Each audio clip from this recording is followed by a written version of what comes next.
happening, everybody, and welcome back to the channel. My name is Adam. This is Vancity Audi, and we have a different RS3 to feature on the channel. Well, my RS3 is down and out being repaired. This is my buddy Daniel's RS3. He picked it up from a longtime subscriber named Lee. Thank you so much, Lee, for this opportunity. Lee built this car to look really, really cool and look good for cars and coffee, enjoy on casual drives, and have some fun with it. But he's never really performance tested it. So now that Daniel's purchased it, we're gonna see what it can do. We have it on the dyno today, and yesterday we had it at the drag strip. If you guys stick around to the end of the video, I will show you what we managed on the drag strip in the quarter mile. Today we have it on the dyno to see what this APR Stage 2 E60 to E85 tune can do. This tune is no longer available from APR. They want to make sure that all their tunes are legal. They want to be around for a long time. They don't want to mess with emissions. Stage 1, Stage 3, I don't think they offer anything Stage 2 anymore, and I think the Stage 3 stuff, they use a OEM downpipe. At least that's to my understanding. If I don't have that completely right, my apologies. I haven't used APR stuff in a long time, not since my 2016 Audi S3. We're used to seeing Unitronic cars on this channel, and I've got shit on before. Where are all the other brands? I use Unitronic, it's been good to me.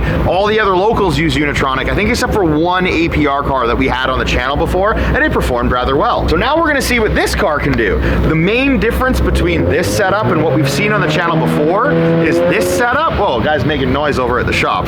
This setup does not require the use of upgraded port injectors. So this has stock port injection, whereas Unitronic cars using the similar setup have to have upgraded 980cc Bosch injectors. It's pretty much the only difference, from what I know at least. The software is obviously gonna be different companies making it, but today we're gonna see how it does. What I'll do is I'll walk you through the bolt-on parts that are installed, and then we'll get it on the dyno. For the bolt-on upgrades, he's using a CTS turbo intercooler tucked behind the grille. He's using an APR filter, but just the filter. The rest of the air intake system is from CTS turbo, and that's 4-inch. Then he has a CTS turbo inlet, as well as CTS turbo downpipes tucked way down there. In terms of software, once again, we're using the APR Stage 2 E60 to E85 ECU tune. We're currently sitting at E75, which should give us the max power that this tune can offer, as well as an APR TCU tune. Let's get to the dyno.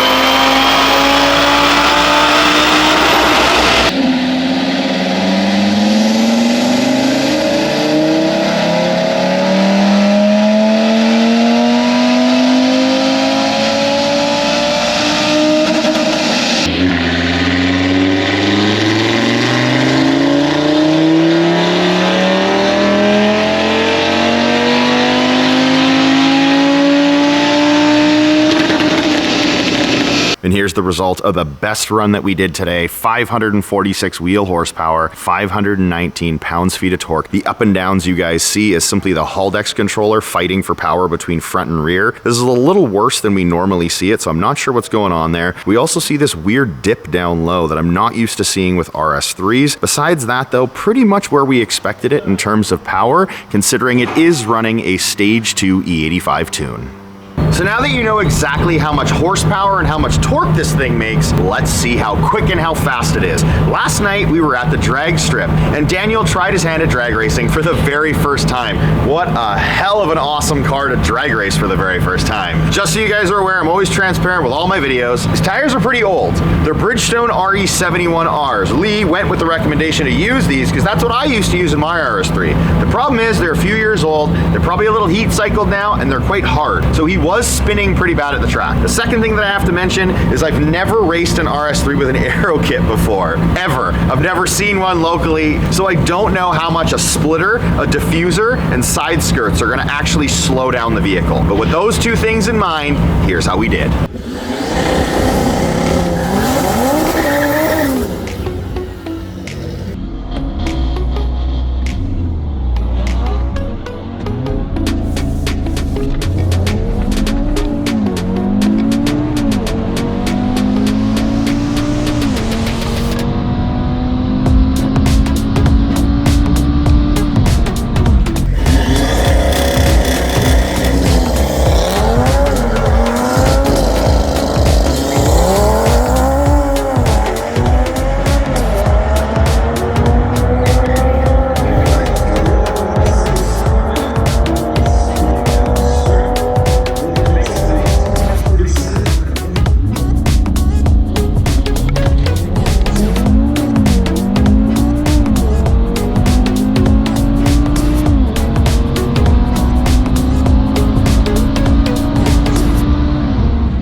Race is close at the quarter mile, and it goes to Kyle as 11.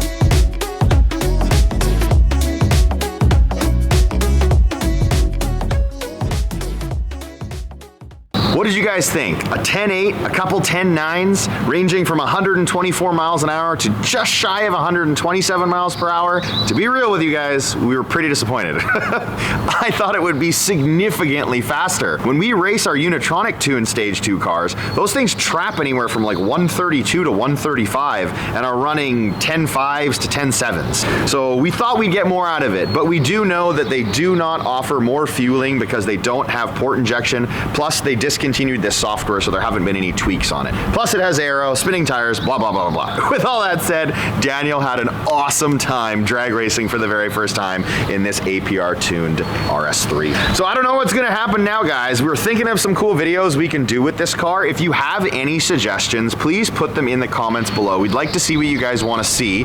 It's not my car, it's Daniel, so I have to run it by him to see if he's even willing to do it. But while my car is down, he has offered to make some fun videos with this one. So we want to do some more stuff, whether it's more drag racing, whether it's more modifications, we just want to have some more fun with it in the meantime. So recommendations below. Thank you all so much for watching, and until next time, take care.